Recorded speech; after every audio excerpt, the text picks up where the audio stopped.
Were you afraid to be a sex symbol? Yeah. The pressure? No, it wasn't about pressure. It was more or less like, I've never asked a chick to be my girlfriend. Ever. It was always like some Rasputia shit. You know, the light-skinned nigga, my boyfriend. It was like, if I liked you, I'm saying, if I liked you, all right. If I didn't, it's like, off me. Right, You I do got the you. breath, Keisha. I ain't fucking with you. Shit like that. But it was, attention's not the thing. And I've always learned that too much female attention takes away from what you really try, because now you're doing it to appease them. So it's like it's a look, and we know, I'm saying, they are focused on a lot of superficial things when it comes to a man, right? So now it's like, do I have to worry about my shoes now? Do I have to worry about smiling too much in too many girls' faces? Do I have to worry about who I hug now? Do I have to worry about who gonna be at the hotel when I get back there and shit? That kind of thing. Sound like married man questions. Huh? Did you? No, not really. But there have been, you could be put in uncomfortable positions. Yeah. And, you know, and in that moment, you could either be, they say don't meet your heroes.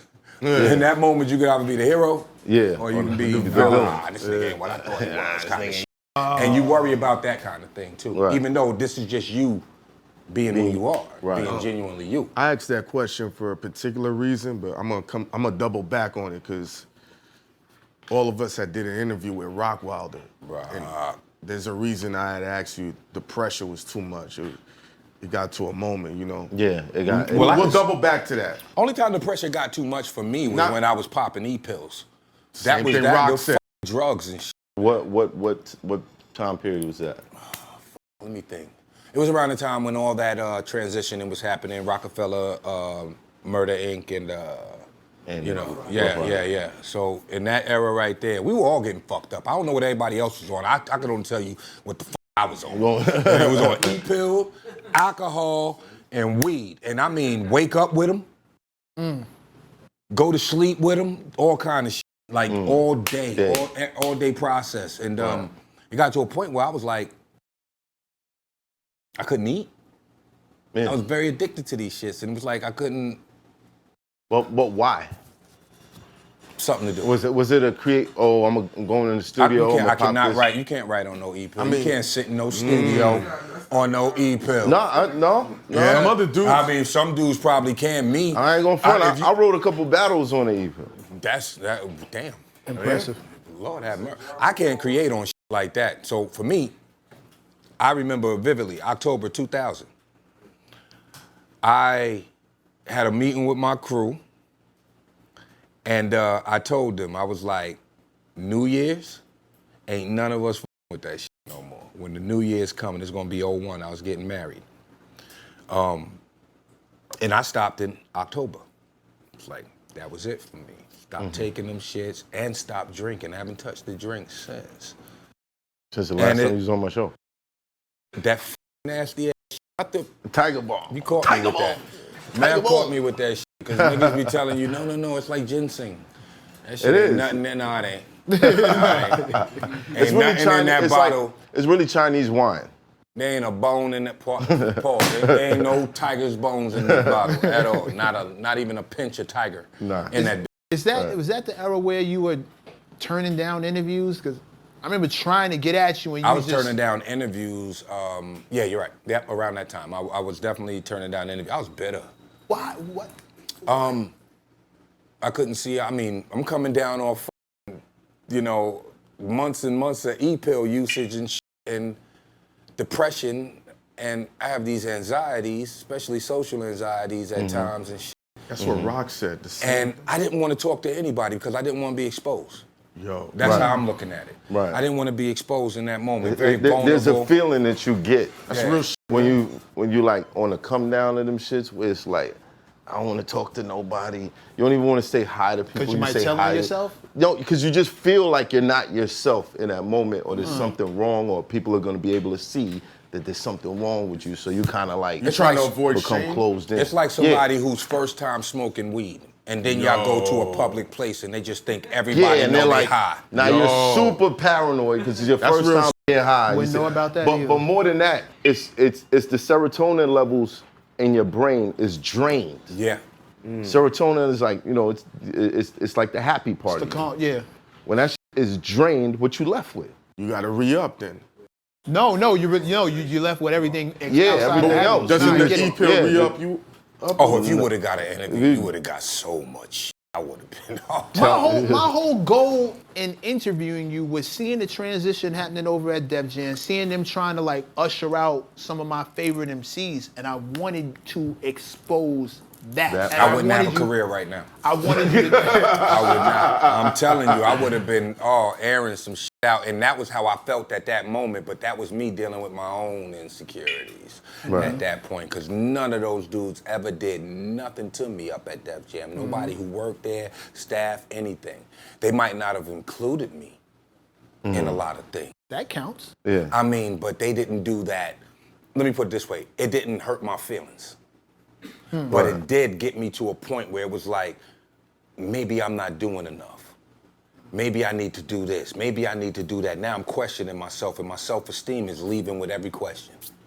Every question I have, more self-esteem leaves, more self-esteem. And then to be in these circles with these mega stars now, and the label treats you, or that you don't feel, because you're too conscious of it now. You feel like you're not being treated the way you should be treated now, because you're so conscious and aware. You're looking through those lenses.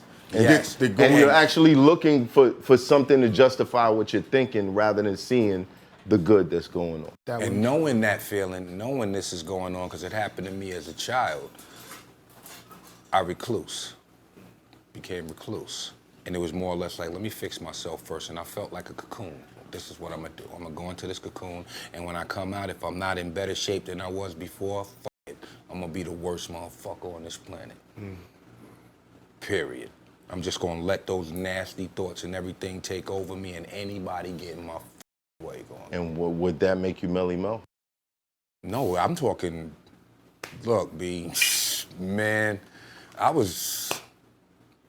I ain't like myself, so I didn't like anybody else. Right. So that meant anything that would have came in my circumference at that point in time was gonna get it. My family went through a lot with my ass during that era, man. Right. And I can admit that I did take a lot of my misery out on them, and they did not deserve it. And I took some of my misery out on people at Def Jam that did not deserve it.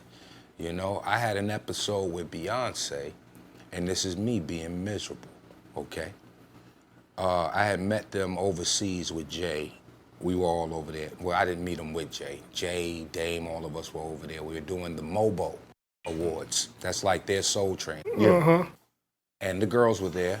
Very nice. This is when there was still 4 of them, the original members. Very nice, very cordial, all that. And I always kept that in my head, like, these are some decent young ladies and shit. Fast forward, now it's 3 members. They got the 2 new girls. And we were at Janet Jackson's Icon. And I remember I just came off stage, and where we were sitting at, nothing but VIPs. You know, we had NSYNC up here, Destiny Child right there. Tommy Lee was over here, Pink. And I see the girls. So, you know, I kind of moseyed out of my seat to go over and say what's up to them. Now, this is me still in my low self-esteem era. But I'm thinking like, okay, comfort zone here. I'm gonna say what's up to the girls. I love them. I'm just gonna say hi. I go over to say hi to them. And when I said hi, they didn't even turn around and acknowledge me. Now, in my head, with my low self-esteem, is like, oh, they just shitted on me. When in fact, they didn't even hear me. It was so loud in that motherfucker.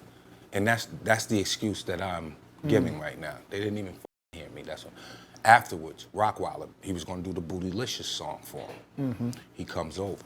He's talking to him. He's like, oh, y'all know Red and Meth? And they put their hands out to shake. And I kept my hand here and was like, go ahead with that Hollywood shit.